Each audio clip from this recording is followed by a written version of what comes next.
معاذ بن جبل رضی اللہ تعالیٰ عنہ فرماتے ہیں حضور نے ہم سے 10 باتوں کا عہد لیا۔ پہلی وہی چیز کہ اللہ کے ساتھ کسی کو شریک نہ ٹھہرانا، اگرچہ تجھے جلا دیا جائے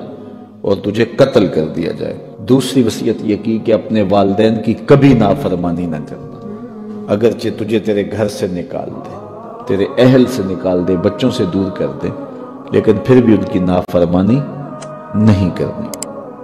کیونکہ والدین کی نافرمانی کرنے والا دنیا پہ بھی رسوا ہوتا ہے، آخرت میں بھی رسوا ہوتا ہے۔ امام غزالی نے لکھا ہے کہ ایک جرم ایسا ہے کہ جس کی سزا آخرت میں تو ہے ہی ہے، دنیا میں بھی ضرور ملتی ہے، وہ والدین کی بے ادبی ہے، اور ایک نیکی ایسی ہے جس کی جزا آخرت میں تو ہے ہی ہے، دنیا میں بھی ضرور اس کا صلہ ملتا ہے، اور وہ والدین کا ادب ہے۔ اس شخص پہ نشان لگا لیں جو والدین کا بے ادب ہے، آپ اس کو ذلیل و رسوا ہوتا ضرور دیکھیں گے، اور اس شخص پہ بھی نشان لگا لیں جو والدین کا مؤدب ہے، فرما بردار ہے، اس کی پگڑی کا کلس کبھی نیچا ہوتا نہیں دیکھیں گے آپ۔ تو والدین کے ساتھ اس نے سلوک کرنے کی تلقین کی گئی۔ حضور نے تیسری وصیت یہ کی کہ فرض نماز جان بوجھ کے ترک نہ کرنا، جس نے جان بوجھ کے فرض نماز ترک کی اللہ اس سے اپنا ذمہ اٹھا لیتا ہے۔ اللہ کا ایک ذمہ ہوتا ہے جو بندوں کا اس نے لیا ہوتا ہے اپنے محض کرم سے، تو پھر وہ ذمہ اٹھا لیتا ہے۔ پھر وہ دیکھیے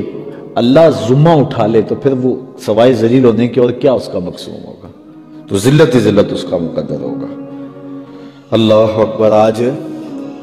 ہم کہتے ہیں پوری دنیا کے اوپر کہ مسلمان کیوں ذلیل اور کیوں رسوا ہو رہے ہیں، 5-7% مسلمان جو ہیں وہ نمازی ہیں، تو پھر جب یہ حالات ہوں گے تو پھر اللہ اپنا ذمہ اٹھا لے گا۔ جب وہ اپنا ذمہ اٹھا لے گا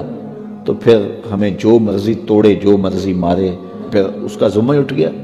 تو وہ ذمہ ہم سے اٹھا لیتا ہے اگر ہم اس کے حضور سجدہ ریزیاں نہیں کرتے۔ اور یہ بھی حضور نے وصیت کی کہ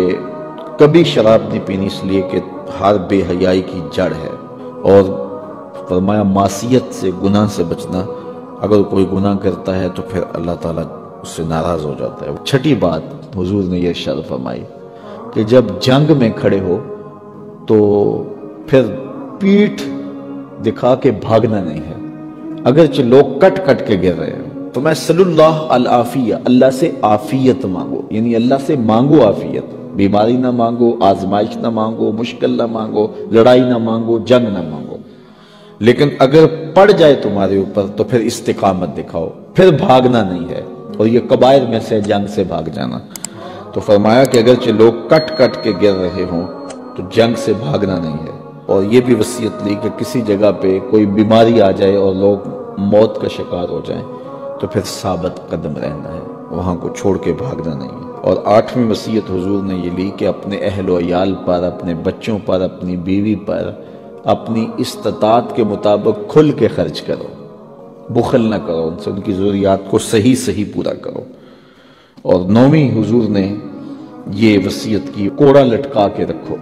ان کو ادب سکھانے کے لیے، دین سکھانے کے لیے، اور ان کو اچھائیوں کا خوگر بنانے کے لیے، برائیوں سے بچانے کے لیے باپ گھر کے اندر جو ہے وہ کوڑا لٹکا کے رکھے، چھڑی لٹکا کے رکھے۔ یعنی مطلب کیا کہ اولاد کو پتہ ہو کہ اگر ہم نے نافرمانی کی اور اللہ کے حکموں کو توڑا، ہم نماز نہ پڑھی، تو پھر یہ ہمارے اوپر ڈنڈا برسے گا بھی۔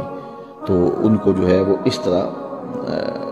ان کے اوپر جو ہے یہ پریشر رکھو۔ اور 10ویں وصیت یہ کی کہ ان کے سینے میں اللہ کا خوف